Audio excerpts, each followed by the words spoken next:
Calaroga Shark Media.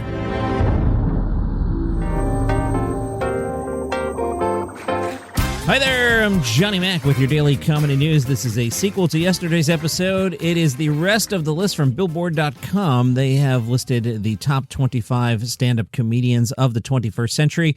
In yesterday's episode, I covered 25 through 16. We were up to Ricky Gervais. As usual, when I do these list episodes, I don't like to look at them in advance because I want to just react, and I'm really, really curious and fearful what we're about to find out here. All right, scrolling down, number 15 is Mitch Hedberg. Good pick. I have to remember to add him to my list, which I'll probably do as tomorrow's episode.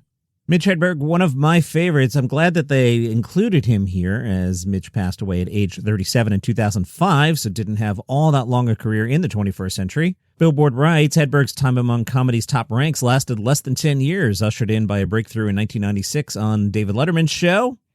Hedberg left behind just one comedy special, 2 albums, plus the posthumous 3rd album, and an indelible legacy.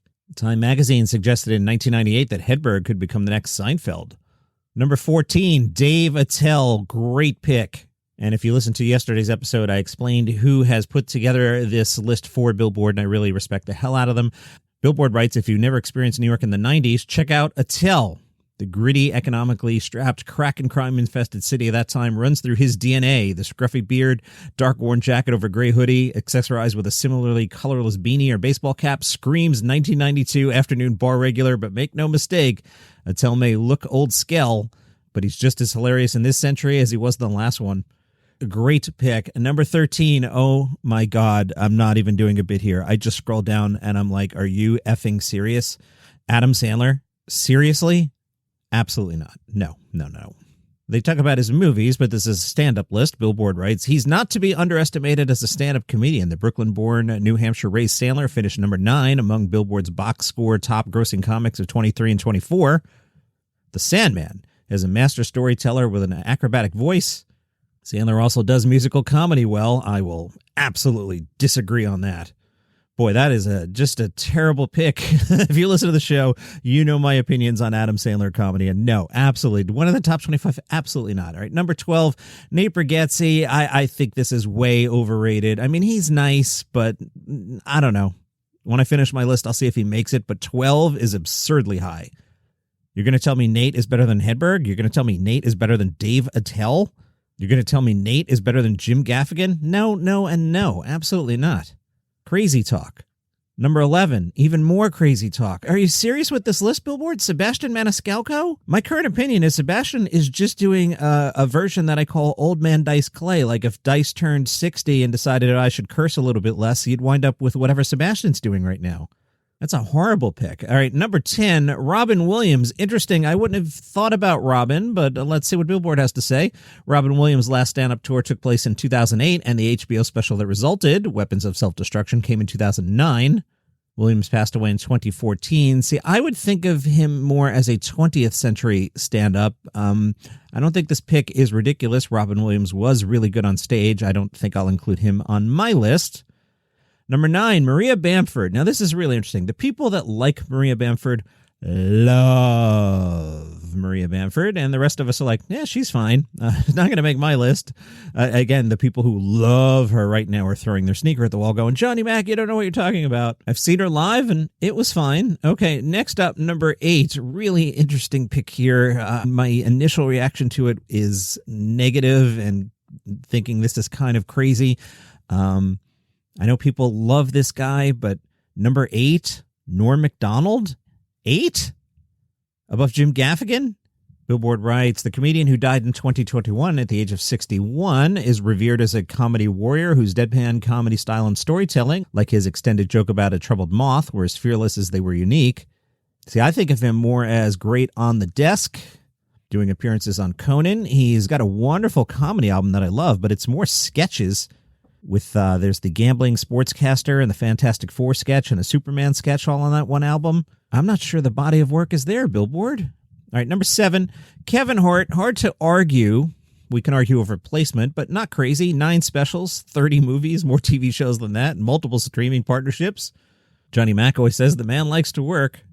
Billboard writes, so when Hart reconnects to his power base, as he did in his recent Netflix special Acting My Age, which I had high up on my list this year, it's a bracing reminder of what's driving all that activity, relentless jokes and stories that seem like conversational observations, but are in fact honed by years of restless road work. Not crazy. All right, number 6, Jerry Seinfeld. Now, in the 21st century, I saw Jerry Seinfeld and Chris Rock on back-to-back nights at the Las Vegas Comedy Festival, and Chris Rock was way better than everybody else until the next night when Jerry Seinfeld went up and was way better than Chris Rock. I do associate Seinfeld with the 90s, but let's see what Billboard has to say. Were this list compiled at the end of the 20th century, Seinfeld would almost certainly have topped it. Because it's 25 years into the 21st century, Seinfeld will have to settle for being the wealthiest comedian. And make no mistake, Seinfeld is still hella funny, and his comedy has grown no moss. Has been on AI, which includes a riff on why Frankenstein wore a sport coat in the original Universal Monster movies, is a beautiful thing. So we're up to the top 5, which seems like a good time to take a break, and boy, I'm scared. Continuing, Billboard's best comedians of the 21st century. Number 5, Bill Burr. Not absurd. Although I think his last special was a bit of a fall-off. Hey, that happens to everyone, including all the great home run hitters. And I guess Bill Burr is doing just fine after playing the Riyadh Comedy Festival earlier this year. He apparently is the 5th best stand-up of the 21st century. Really solid. Who doesn't like Bill Burr's comedy? Can't nitpick that one. With all of these, we can nitpick placement, but not absurd. Also, not absurd at all. And a really strong pick is John Mulaney at number 4. All right, so if Mulaney's at 4, I'm just thinking off the top of my head. So CK's left, Chappelle is left. Who else is left that I'm not thinking about? This is going to be interesting. Okay. They write, Mulaney has made the combination of the extraordinary, unusual, and extraordinarily funny sort of his thing, whether he's wrestling with a bunch of 14-year-old boys on the Netflix show or plotting the death of a non-essential grandparent to get the attention he craves in elementary school in Baby J. Perhaps most fascinating is the 4+ minute bit on Donald Trump's first administration from the 2018 special Kid Gorgeous at Radio City, which never once mentions Trump's name. All right, number 3, Louis C.K. All right, so Chappelle's going to be up there. Who's the other one that I'm forgetting? I know you're screaming at your phone right now going, how are you forgetting so-and-so? But all right, Louis C.K. just back from Riyadh. Billboard writes, you may have arguments about C.K.'s behavior and its consequences, but no one ever accused him of not being funny. His behavior derailed the career of women comics, and eventually his own career was derailed in turn. Canceled? Not so much. Do you learn anything from it all? Insert shrug emoji here. Very, very fair. All right, I'm just curious here, because Chappelle's going to be one of the last 2. Who am I forgetting here? Let me scroll down. 2, Chris Rock. Oh, of course. I'm so stupid. Have you been screaming at the wall for the last 10 minutes? I was afraid they were going to throw out Amy Schumer or something incredibly absurd. Of course, Chris Rock. I even name-checked Chris Rock 5 minutes ago as the second best only to Seinfeld. Okay. Yeah, of course. Chris Rock. Yeah, duh.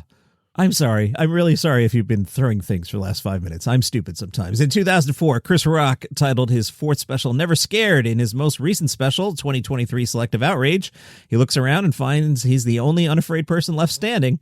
Rock can lay claim to the mantles of both Richard Pryor and Eddie Murphy. His work is personally and politically charged the way Pryor's was, but he's also a mainstream star on screens both big and small. Most of all, he's a no-hold-barred stand-up.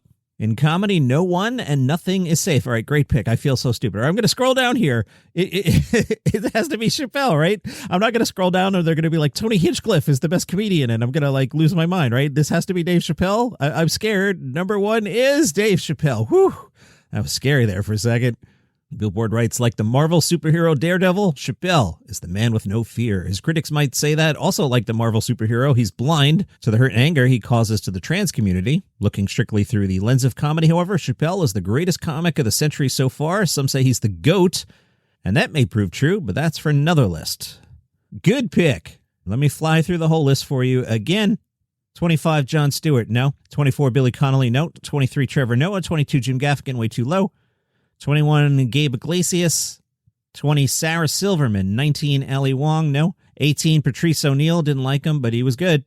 17, Wanda Sykes, no. 16, Ricky Gervais. 15, Hedberg. 14, Attell. 13, Sandler is insanity. 12, Nate Bargatze is kind of crazy. 11, Sebastian is even more crazy. 10, Robin Williams. 9, Bamford. 8, Norm. 7, Kevin Hart. 6, Seinfeld. And then Burr, Mulaney, CK, Rock, Chappelle. That top 5 is super solid. I've been scrolling down some names here. I haven't ranked this at all, just names that I've thrown in my Word document. I've written the words Chappelle, Burr, Mulaney, CK, Trevor, Gaffigan, Sarah, Goldman, Gary Goldman, hello, Kyle Kinane, Jimmy Carr, Matt Rife with a question mark. Think about it. He's the body works better than you think. Dane Cook, hello, everybody. 21st century, Dane Cook. I kind of want to acknowledge the Blue Collar Guys and maybe Foxworthy, because that tour was huge and started a whole thing from which Nate Bargatze's even benefiting these days. How about George Lopez? We forgot about him. Hedberg, Attell, Kevin, and Rock. But I'll see what I wind up putting together, and, I still need to think about this a little bit more. All right, nice job, Billboard. That could have been a lot more train wrecky, and that is your comedy news for today. See you tomorrow.